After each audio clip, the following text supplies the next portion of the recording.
मिरजेचे ग्रामदैवत व लाखो भाविकांचे श्रद्धास्थान असलेल्या श्री अंबाबाई मंदिराच्या विकास कामांना वेग आला असून मंदिराचे काम आता पूर्णत्वाकडे जात आहे। पर्यटन योजनेअंतर्गत आमदार डॉ. सुरेशभाऊ खाडे यांच्या प्रयत्नातून श्री अंबाबाई मंदिराच्या विकासासाठी 5,14,00,000 रुपयांचा निधी मंजूर करण्यात आला होता। या निधीतून सुरू असलेल्या मंदिराच्या विकास कामातील महत्त्वाचा टप्पा असलेल्या मुख्य दरवाजाची चौकट बसवण्याचा कार्यक्रम मंगळवार दिनांक 25 ऑगस्ट रोजी आमदार डॉ. सुरेशभाऊ खाडे व सौ सोमंताई सुरेश खाडे यांच्या हस्ते धार्मिक वातावरणात संपन्न झाला।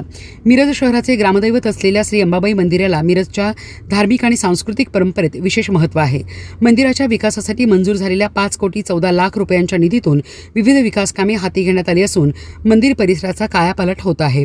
मंदिराचे काम पूर्ण झाल्यानंतर भाविकांना अधिक चांगल्या सुविधा उपलब्ध होणार असून पर्यटनाच्या दृष्टीनेही मिरज शहराला नवी ओळख मिळण्यास मदत होणार आहे। मुख्य दरवाजाची चौकट बसवण्याचा कार्यक्रम हा मंदिराच्या विकास कामातील महत्त्वाचा टप्पा मानला जात असून या कामामुळे मंदिराचे आकर्षक व भव्य स्वरूप अधिक खुलून दिसणार आहे। मंदिराचे उर्वरित कामही नियोजनबद्ध पद्धतीने सुरू असून लवकरच विकास कामे पूर्ण होण्याच्या दिशेने वाटचाल सुरू आहे। यावेळी युवा नेते सुशांत खाडे तसेच सौ स्वाती सुशांत खाडे भाजप जिल्हा महिला अध्यक्षा यांची प्रमुख उपस्थिती होती। तसेच मंदिराशी संबंधित पदाधिकारी कार्यकर्ते भाविक व नागरिक मोठ्या संख्येने उपस्थित होते। श्री अंबाबाई मंदिराच्या विकासासाठी मोठ्या प्रमाणात निधी उपलब्ध करून दिल्याबद्दल उपस्थित नागरिक व भाविकांनी समाधान व्यक्त केले। मिरजच्या ग्रामदैवताचे मंदिर अधिक भव्य सुंदर आणि भाविकांसाठी सुविधायुक्त करण्याच्या दिशेने सुरू असलेले हे काम मिरजेच्या धार्मिक वैभवात भर घालणारे ठरणार आहे।